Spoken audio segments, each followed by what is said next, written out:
The Big Footy Port Adelaide podcast is proudly sponsored by New Vision. My team, kinda power. I love the power. I love the power.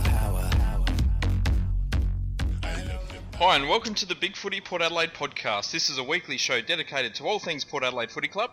I'm your host Macca19 and joining me is regular co-host Fishing Rico 4. How are you, mate? Yeah, good, thanks, Macca. That's the way. And for the first time on the podcast, we've got one of the best usernames on Big Footy, in my opinion. We're talking with RangaInTeal. G'day, guys. How are we? Good. Good to have you on. Cheers, mate. Cheers. Now, as we do with all the new timers on the podcast, we'll just find out a little bit about your Port supporting background and how you came to support Port Adelaide. It's a family thing. Bit of a tradition that started at the turn of the century, as in last century. The great-grandfather, he captained a Port schoolboys side against a bunch of American sailors. We've got the newspaper clipping still. Yeah, right. So yeah, that was from Dad's side. On my grandmother's father, he was a trainer with Port through the Champions of Australia run. And just from then it's just been bred into the family bloodline. So it's not what religion you are, but whenever I bring a girl home, it's who do you follow. So yeah, it's Port way or no way. That's it. Good stuff. And what was your first game that you attended? Oh, I couldn't remember. I can remember a Port and Central's game in maybe 95 or 96. But the game that stands out most in my mind is either the first game in the AFL, Collingwood round 1 to 97, Yep. or there was a Melbourne game in 97 too. Nice one. Yeah. And what about your favourite player? Michael Wilson, Brian Lees. Leesy. More recently, I don't know, more recently. I love Brian Lees. He's one of my favourites. So he's kind of underrated. I reckon he was a bloody fantastic centre halfback. He was an excellent the hair player. or the glove, not too sure, a bit of glove love. Yep. Yeah. All right. Good stuff. So did your grandfather keep any memorabilia from that championship era? We have a 1908 print up in our pool room at home. It's been passed on. That was above his fireplace and above my grandparents' fireplace, and now it's in our pool room. So that's been handed on through the family. Plenty of little knickknacks and stuff, like tour to Tasmania and a 1911 Adelaide Oval game pass thing, you call it. So it's pretty cool to see those things. Yeah, right. Yeah. Yeah. It's amazing. All right. Well, talking about memorabilia, we might as well talk about the 2004 Guernsey, which has just come on sale. Similar to the round 23 game against Carlton this year, where we wore the prison bars, the club is releasing a limited edition Guernsey of the 2004 Premiership Guernsey, the old SBS logo Guernsey. It's going to be $260. It's going to have all the members' names on it who purchases it, and also the Premiership team. What do we think about that? I reckon it's a great idea. Why not take advantage of the marketing opportunity and let's recognise the 10-year anniversary. It's a shame that it's 10 years. I can't believe how fast it's gone. Yeah, it's been a long time. Yeah. You can't make history, You can't fabricate history. But I think any opportunity we have to celebrate where we've been and where we've come from is a good chance, and we should grab it with both hands. I'm a sucker for Guernsey, so there's no doubt at all that I'll be purchasing one. Do we think it'll sell as much as what the prison bar did? No. No, I'm not sure it will either. Look, I reckon if they make another sort of 200 grand off it, I reckon that'll be a big success. It just, even if it's only 50, and anything's better than nothing. Yep. Very true.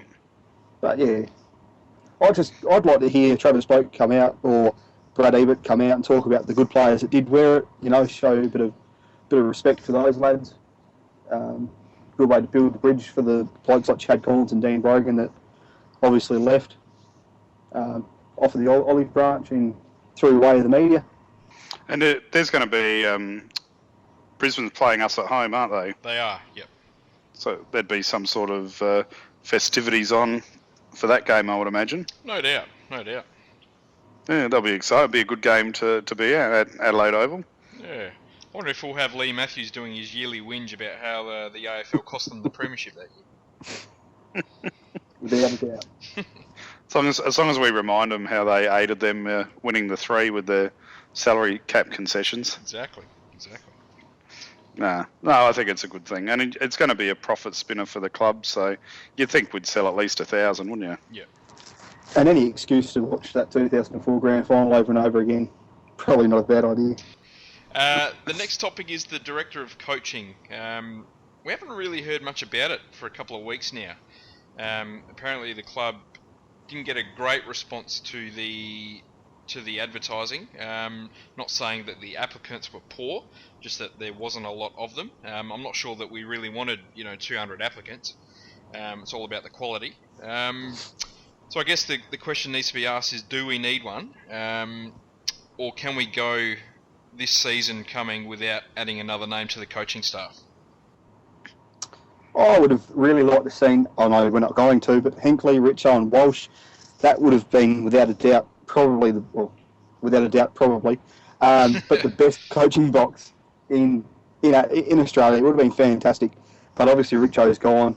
I don't think we do need it. Not every side has got a director of coaching, but definitely something we should be looking to fill at a later date. But does it have to come from footy? Could somebody like Phil Smythe come in on the odd week, or could he Scott, what Dean Laley tried to? Yeah, I'm not sure we actually need a director of coaching this year, to be honest. I think I'm 50-50 about whether we need another name in the box on game days. I think Walsh coming back is a massive, massive pickup, and I think we'll be alright, personally.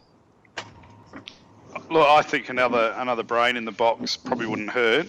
I don't think it has to be that director of coaching role, but I guess at the end of the day, there's no point picking somebody just for the sake of picking someone because we've got a spot. You want to have someone with a bit of credibility, and I guess if that person doesn't appear, well then you don't take advantage of it, and you wait and you be patient. I was going to say when you were leading into this, it's a bit of the Where's Wally recruiting campaign, but really we've been dealt a pretty rough stick, haven't we? And with the timing, and everyone's really taken a position, so it's going to be very difficult for us to sort of claw a footy mind anyway out of some of the opposition boxes. And the only one that keeps coming into my mind, which sends me a few nervous jitters, is I could see Dean Laidley being someone who might try and jump at that sort of opportunity. God, I hope not. Yep, I think it's clear that's it. They're in agreement. Oh. Yeah. The only thing I really worry about, and I shouldn't say worry, but just monitoring how the academy coaches are going, and just to lend a hand to make sure the same message is being preached all the way through. I think that's probably more so the director of coaching, obviously being the director of coaching, as opposed to being game day brain. Just so I think as long as we've got somebody monitoring what's going on, that could be that could be one of the development coaches. But yeah, just monitoring how the coaches are going about it and make sure we're all pulling in the right direction. Well, that's why it's such a big loss to lose Richo in the way that we did so late in the season. I think if the right person's not there, then I really wouldn't worry about hiring someone else this year. I'd rather get it right for the year after, to be honest. Yep, absolutely. But I mean, who are the coaches? Hinkley, Hocking's going to do the Maggies, and is it Healy for the academy? No, Healy's gone. Sure. Surgeon's doing the academy. Well, I mean, they're three knowledgeable football brains and a good age spectrum as well. So, I mean, the people that are taking those roles are obviously, very smart people and from a football perspective. So you have to think that they would be able to communicate with each other and get the same message across. And I'd imagine that would be governed by Hinkley in relation to the lower teams on what he wants to achieve. So, I mean, I wouldn't be too concerned I mean, some part of me thinks maybe it's more a title because every other club's got their senior assistant or senior strategist or whatever.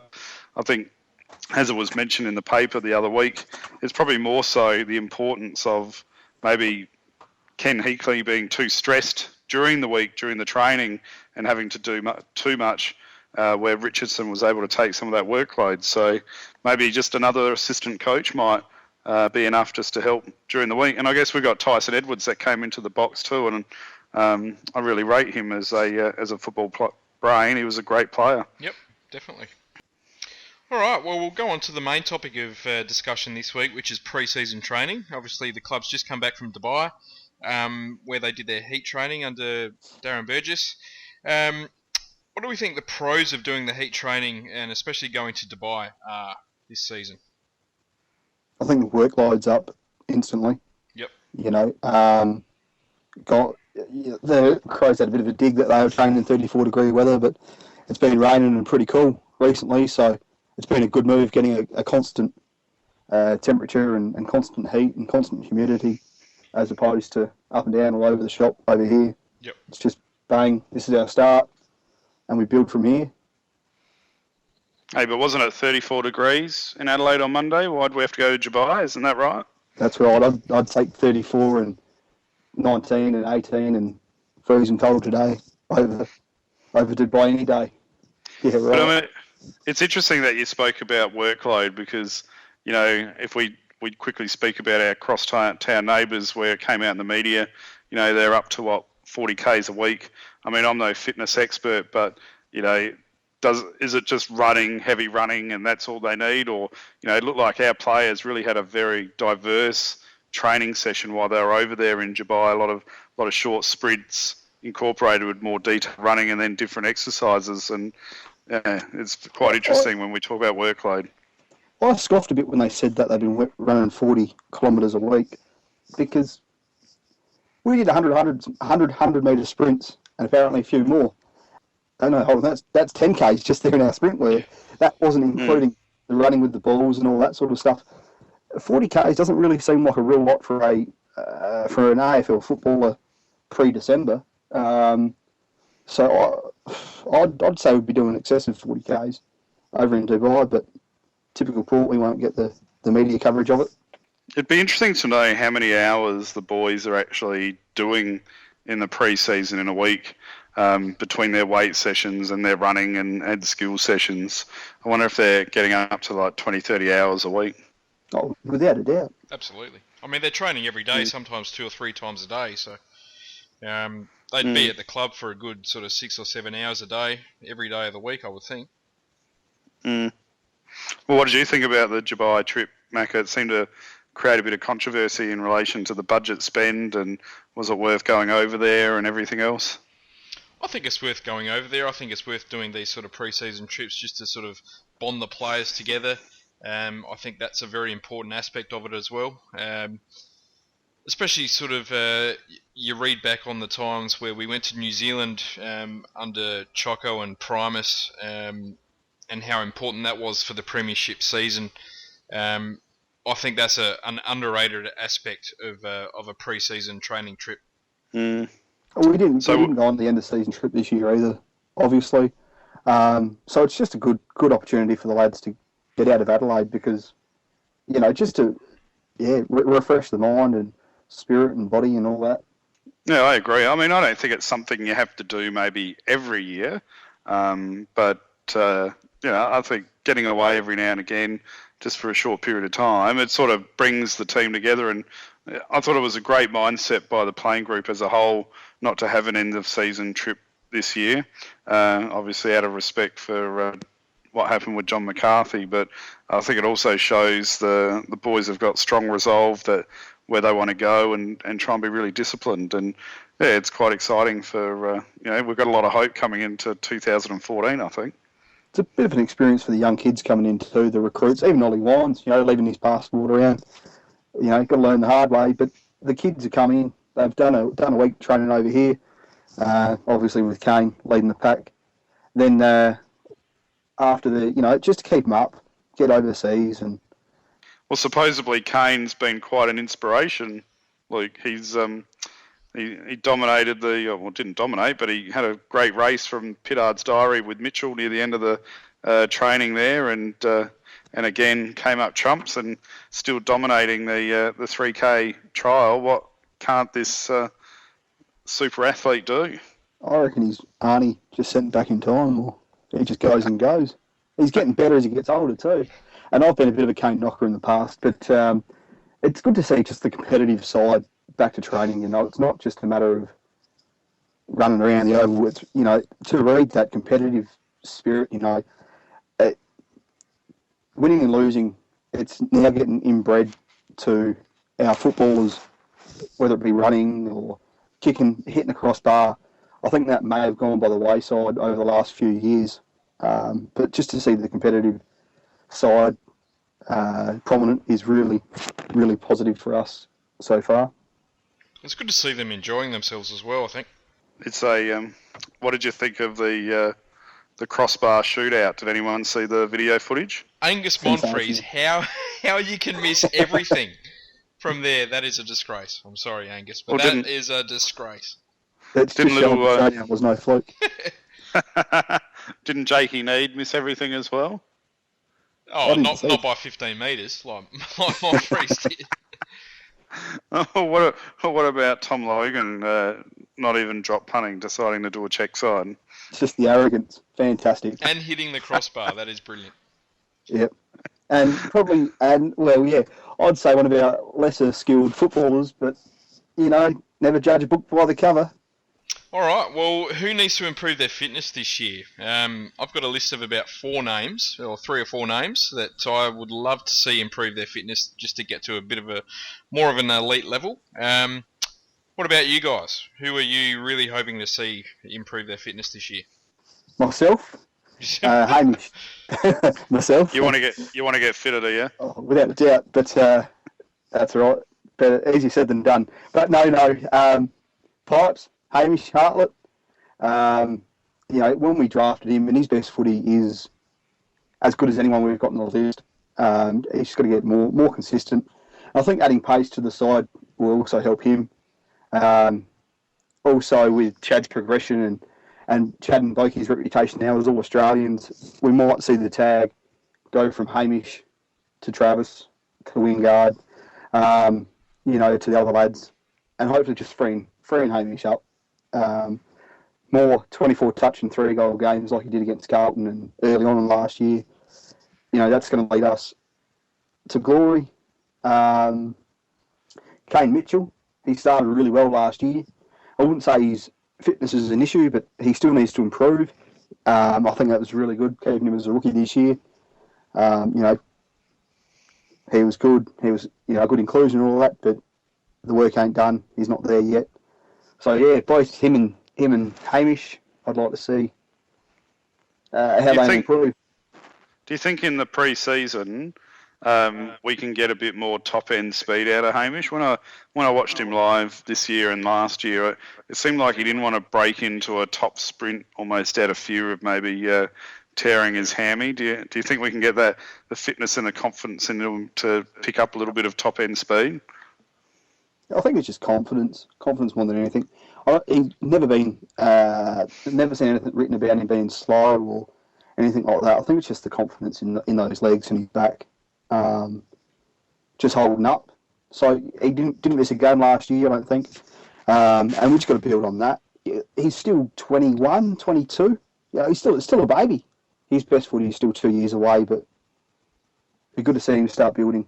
What do you reckon about Hamish Macca? Because you sit behind the box quite a bit in game day. Do you reckon he looks like he's afraid to hit that top end speed?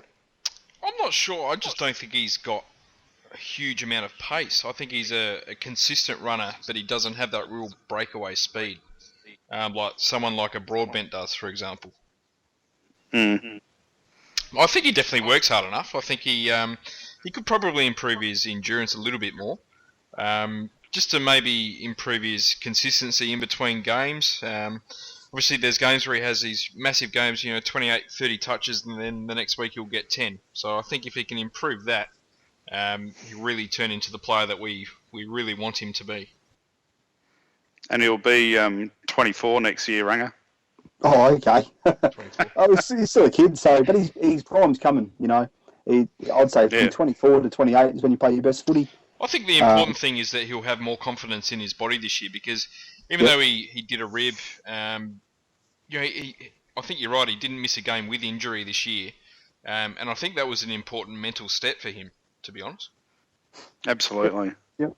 And we've seen his brother, Hamish, Adam. You know, it's taken him years, but finally he's had a decent year with West Adelaide. So it's going to come with time. I think for me personally, Ollie Wines is the one that I'd really like to see improve his fitness. I think he's a pretty fit bloke anyway. He certainly runs a very good beep test. And no doubt the club was limiting his game time this year to try and not burn him out too early. If you look at probably his two contemporaries who he's going to be probably related to for the rest of his career in O'Meara and Crouch, Crouch was averaging 81% game time, O'Meara 83%, and Wines this year only 71% in the games that he started and wasn't a sub. So I think if he can improve that up to, you know, where those other two players are, I mean, he could really reach elite level pretty early on. Three very good players. Yep.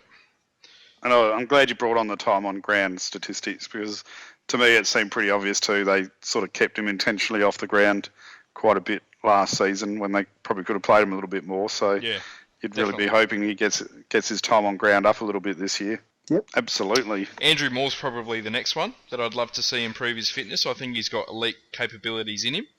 I'd really love to see him push himself super hard this pre-season. I'd like to see him kick more goals.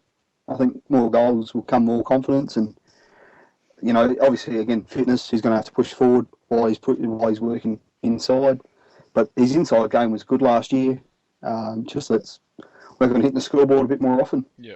Do you reckon he needs to improve his endurance a little bit? Is that what he should be focusing on? I think so, yep.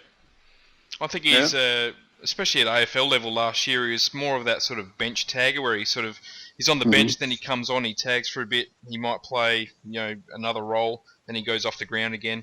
I'd love to see him play, you know, again, sort of that 80 to 85% game time.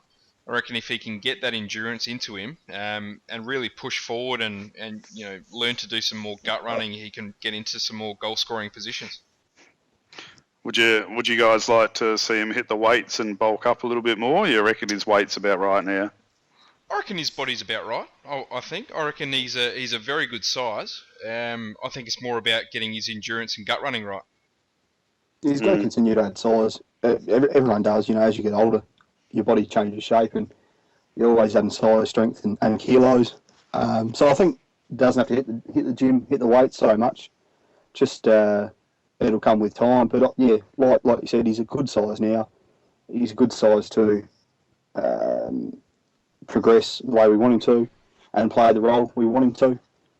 It's just a matter of getting the miles in the legs and getting the freckles on the nose. That's it. What about you, Rick? Who are some players that you want? Well, I know we had a mutual name on our list, Jared Redden. Yep, absolutely. I really endurance is obviously coming up as a common theme here, but you know, I think this is Jared's year to really stand up and try and shine, especially as we've only got two main ruckmen on the list. Yep. Him and Lobie. So we're going to be pretty reliant on Jared, and I think he's shown enough, especially last year, to show us that, you know, he can step up, and you know, he's going to be turning 23 in a couple of weeks' time. So, you know, he's just almost reaching his physical peak. I mean, Lobie was amazing last year with his bulk and development physically from the year before. So I'm hoping to see that sort of improvement from Jared as well. And I think he really needs to get his endurance up, doesn't he? Because we need to, and also his sprint work, because you'd think that we're going to be relying on him probably to playing a little bit in the forward lines as well, I would imagine. I fear what missing Dubai, how far it's going to set him back. But I think with a good attitude over the Christmas break, you know, does the hard yards and again gets the miles in the legs. As long as he's on on a level term come January when they return, I think he'll be set. He'll be right. But missing Dubai is definitely going to hurt him. Yeah. He's one that I've got a big question mark over. I think obviously he's got AFL talent. He's proven he can ruck well. He wins a lot of taps. He can go forward and kick a goal. But he's just been nowhere near fit enough for AFL football, regular AFL football in his career to date. And I think 2014 needs to be his year. I mean, two other players I had on my list, I'll group them together, and I've got one other, is Benny Newton and Brendan Archie. They've been in the system now a couple of years. They came in with injuries, especially Newton. I think Ben just really was able to string the season together last year with a bit of confidence. And from all reports, he's was tearing up in Dubai, and hopefully he can take the end of season form from last year, package it with a great pre-season this year, and really push for that one of those inside mid playing roles. And Brendan's just got to keep concentrating, getting his body right, keeping his fitness up, and hopefully stringing a bit more solid SANFL games together. But I think it's a make or break here for both of those players. If Newton's fit, can we see him getting a game early on? I think it's going to be tough. Yeah. But who's he going to force out? I don't know. I think we've seen over the past sort of 3 or 4 years that the club isn't afraid to throw a young player in there early on. Who would have thought that Jake Nee would have got games so early? Someone like Jared Irons as well, Cameron O'Shea. I mean, they're not afraid to do that. And I think Newton's at that age, and I think he's got a pretty good size to his body. He looks AFL ready. It's just whether he can sort of stay on the park and get his fitness up. But it wouldn't surprise me at all if we see him sort of round 1 or 2, if he has a good pre-season cup. Well, not that there's a pre-season cup, but the 2 pre-season games before round 1. Isn't it funny, 12 months ago we were talking about that draft with Ben Newton and Aaron Young, maybe being a bit questionable. But Youngie showed during the finals, and Benny Newton showing through the latter half of the SANFL season, just persistence and some time. It could end up being a very good draft, that one. There's potential there, for sure. Without a doubt. Well, I mean, the thing to remember is, I guess, he's a 92 baby, I think. So he's 21, going 22. Yep. And Archie's, he's not even 20 yet, right? We took him as an underage recruit. And, so Ben's just sort of hitting his physical prime. Brendan's probably still another year or 2 off of hitting his physical prime, I think. But I think to get into the side, we're going to probably, I hope we don't have an injury, but we're probably going to need to have an injury, especially for Newton, to push in round 1 or early in the rounds anyway. The thing I like about him is he could play on the wing, he could play on the ball, he could play half forward. So there's definitely holes there, but saying that, we've picked up Matty White and Jared Pollock. You'd think they'd get a game as they've played some AFL footy early on. They'd probably be ahead of him at the moment. But like I said, Kenny seems to really reward the blokes that put the effort. He's creating a good culture. So I could see him getting an early game. We all want to see, with our fingers crossed, get right is Johnny Butcher. Can he have his first full pre-season? So far, so good, isn't it? I think there's 40,000 members or 40,000 supporters that are praying that the kid becomes good. Yep. But it's good though. We've got Shaw and Mitch Harvey now as well as a bit of backup. Not everything is on Butcher's shoulders. That's a big load off his back already. Yeah, I mean, you're right, Macca. It's imperative that he does a full pre-season, in my opinion. I mean, he has to be injury-free and physically fit coming into the first round, and hopefully, and we need John to be stepping up in 2014. We need that other key forward, and he is the man, and he's been our high draft pick, and the pressure's on. We need him to deliver. He was spoken about as a number 1 draft pick. The year before we picked him up. Future and potential number 1 draft pick. So he's got undoubted ability there. It's just a matter of harnessing it and making sure he's in the right frame of mind to to develop and come along like we need him to. Once again, it's all about confidence, I think. I think we've seen over the last 12 months him lose all confidence in his body. He stopped leading, he stopped sort of contested marking, he can't jump for the ball. I think he really needs to get that back into his game. And I think a full pre-season could get that. Yep. And the other one I had on the list is Cleary.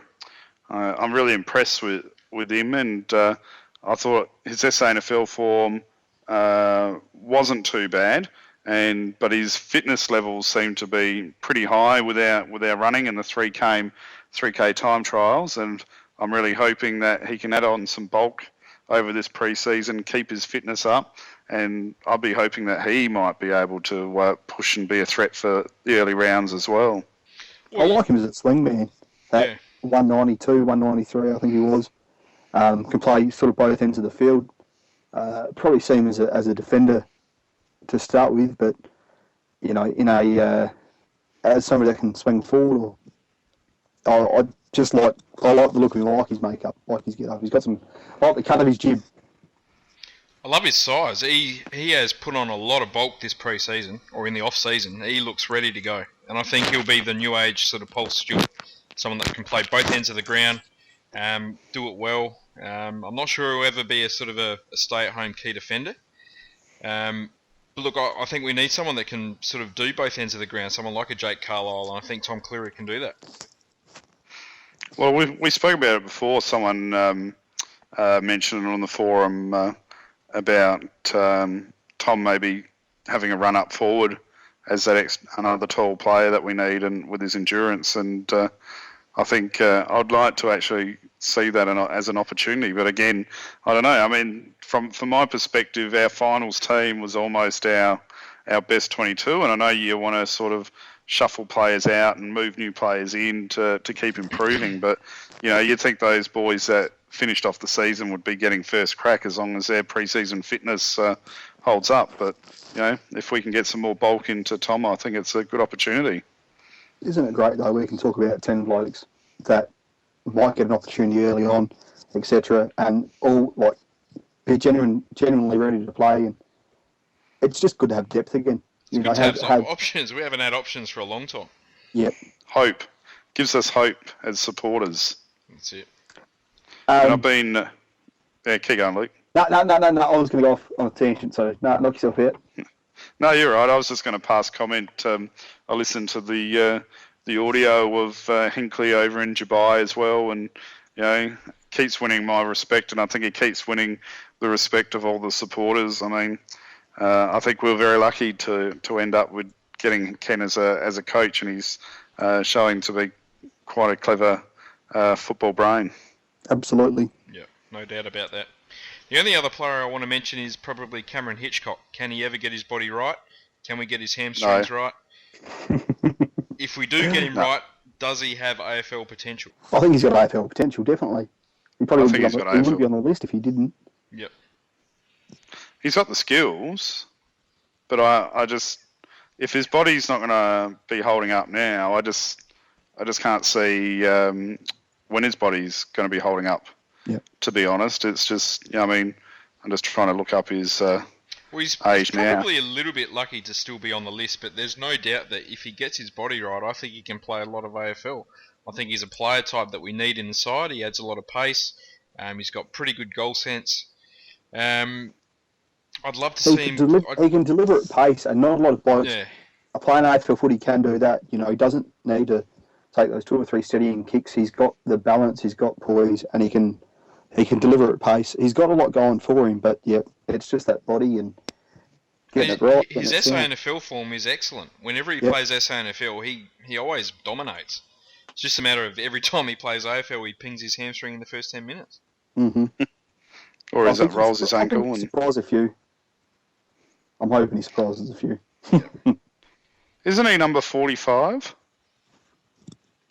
He was. He's number 2 now, I think. Is he?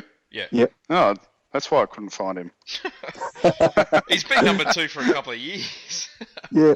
Has he? Yeah. Oh, I'm behind the times. I was just trying to look up and see how old he is. So, I mean, he's still, 3rd of the 7th 90, so he's still only 23. So, Yep. I mean, there might be a bit of hope for him, I guess, physically. I thought he was a little bit older than that, but yeah, look, I just don't have any conviction with his body holding up to the AFL rigours. I mean, on the website they've got him as 68 kgs, and maybe he just physically can't handle it. Ollie's legs 68 kg, isn't it? Just one of them. Not so much a player, but I really want to see how Koshy's going to develop. The development of David Kosh. Early on, it started off preaching the story and getting people on board. It's good to finally have somebody that's got some national recognition, and it ended up in the year, a lot of excitement, but that probably was our year as well. But just the way he was able to sell our club, it was fantastic. I'm going to like to see the progression he's going to make as a AFL president over the next few years as well. Sorry, guys. You're right. Yeah. He needs a good pre-season like everyone. Yeah, well, he's been hitting the gym pretty well. I'd love to see his beep test. No, I think you're right though. I think he's he's the perfect president for us. He sells the club well. He's got a national name about himself. I'd just love to see who he's got as the second major sponsor. Yeah, exciting. So I've missed a fair bit of the Port talk this week. So what's the rumour on the sponsorship? Not sure there really is one. I think Red Bull's been the name going around, but I think the club has sort of squashed that. People have said no, it's definitely not Red Bull. Yep, it's exciting though. And who would have thought 2 years ago that exciting and Port Adelaide would go hand in hand? That's it. Well, I mean, we have to be sort of exciting because we're in the top 20 sporting brands in Australia, which was mentioned in an article brought up by Doggy B today. So, that is some sort of credibility there that we've made the top 20. Does that hurt us if we're trying to buy our licence back off the SANFL now? Have we shot ourselves in the foot? Well, we didn't put it out. No, well, thanks, Sydney Morning Herald. I don't think so. No, I don't think so. It's only someone's perception. I don't think there'd be any credibility on it.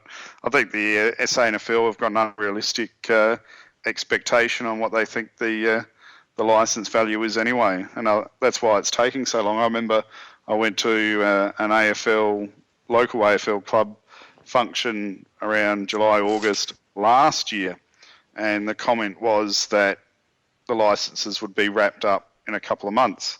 Mm-hmm. And then this year I went to the same function and I had the same conversation that the licences are going to be wrapped up in a couple of months. So, it's a bit like 2 weeks in Port Adelaide Football Club terms, but it seems to be dragging its heels. And some of the numbers that were thrown around were probably pretty unrealistic. I mean, you could make a fair argument that really the Port Adelaide licence isn't worth much at all, is it? Because they're paying us money to stay in the game. So how could you be asking for a ridiculous sum of money for the Port Adelaide licence? Yeah. I think it's all based on potential. I don't know. Are we expecting that to be sorted out by the start of the season? 2 weeks, mate. 2 weeks. No, I don't think so.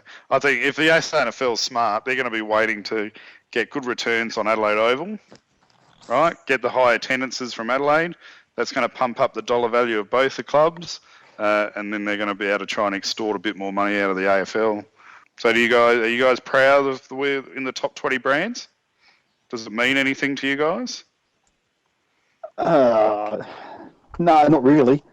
No, it's good that we're up there we're outshining other rivals like Melbourne and Western Bulldogs, but it's good. I'm just contradicting what I'm saying here. But no, it's good that we are a brand of prominence and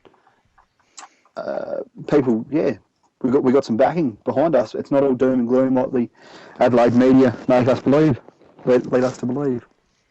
Well, what about the test match that started today? Did anyone pay attention to it on the TV and seeing the stands and everything else? Is that getting everyone a bit more excited for the footy coming March next year? It looked good on TV. I was hoping to get down there, but I couldn't get down there. But come March, when it's a finished product, I think it's going to be very, very exciting. From all the photos, I'm loving all the photos that get posted sort of every now and then. It's nearing completion, and I think it looks bloody great, to be honest. I can't wait. I can't wait to see AFL footy there. It's good that you're going to be able to get onto a train, and 40 minutes later you're going to be in the city. Yeah, Footy Park was just Amy Stadium was just such a headache to get out to. It's going to open it up for the kids as well. When I say the kids, the 18 to 25, 26-year-olds, even the older fellas, though, you're going to be able to go to the footy and head out to town afterwards. You're going to be able to have a beer and not having to worry about driving home and all that sort of thing. It's going to be, it's nothing but positives from where I sit. Yeah. Well, I can't see the negatives. I can't see any negative towards playing AFL footy at Adelaide Oval. I think it's the best thing to happen to this state in about 20 years. Yep, absolutely. And that probably says more about Adelaide itself. Yep. They're still waiting to build on the Dulac site in Port Adelaide or O'Connell Street. How long's that building been knocked down for? And yeah. But no, it is fantastic that there's plenty of excitement about the arena, and it looks world class. It looks top notch. It is exciting.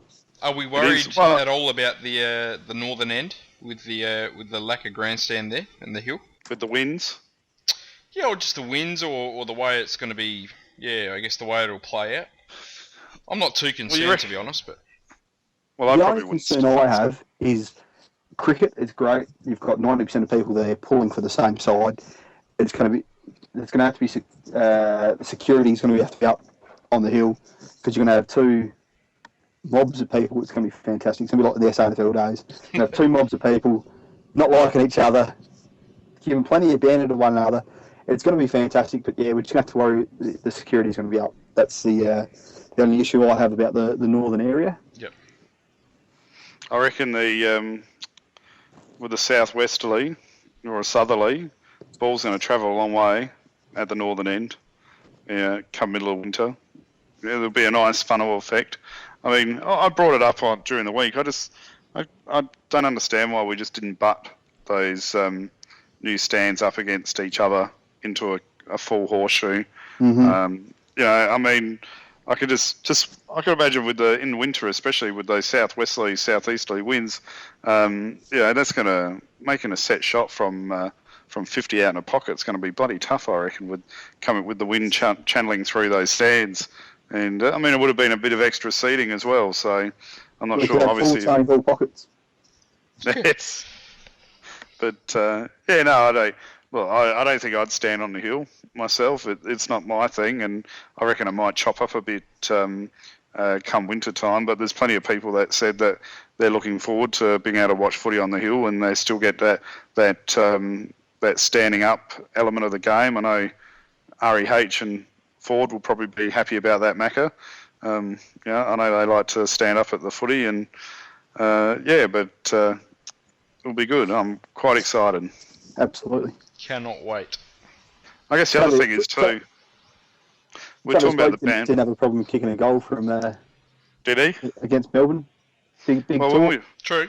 Very true. We're talking about the bandwagoners coming along and being sucked into the footy. I think their feedback might be good. I mean, I've been talking to a few people, and some of my relatives, my nephews and stuff, that haven't. They like Port and members, and but don't really get to many games. They're all commenting that they're going to be going along to Adelaide Oval, and there's an element of excitement. And the guy that comes into my office and does my IT work now, he was talking to me on Thursday night and saying that he's interested, and he knows the Crows will be a sellout, but he reckons he might go down to 3 or 4 games a year and just watch Port play, just to go down and get the atmosphere of the Adelaide Oval. So I do think Adelaide Oval will draw in more neutral supporters, which will be a good thing. Oh, absolutely. It's good. So it should. Back. It's alive. Yeah. Yeah, I mean, it's bringing it back to the hub, which is what we need. Yep. And Adelaide's only going to profit from it too. You know, they're investing in the city to bring people through the city. You know, shops and it's a massive flow-on shops. effect. Yeah, Massive. Yep. All the pubs Absolutely. and the restaurants in North Adelaide and in the city centre itself, I mean, they're going to skyrocket. And It's to really walk to fantastic. down O'Connell Street from, or even on O'Connell Street, to walk to North Adelaide from Footy Park, it's a 5-minute wander. You know, it's downhill. It's fantastic. It's big props. I mean, you had one option really at Footy Park, and that was the lakes.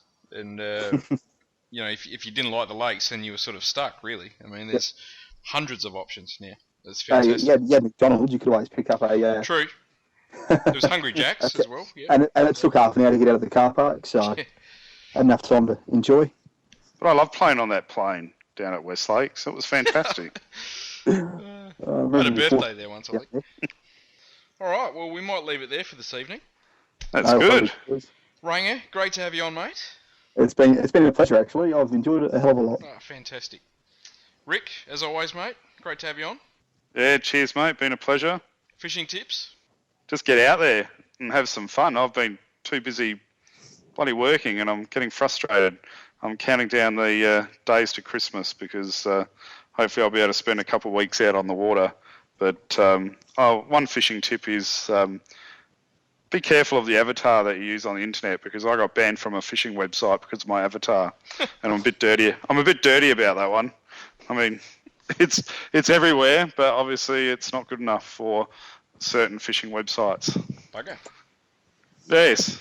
Oh well, life goes on. That's it. And someone passed comment to New Vision, NEW. It's actually NIEU Vision. That's it. Good old sponsored by New Vision. That's the one.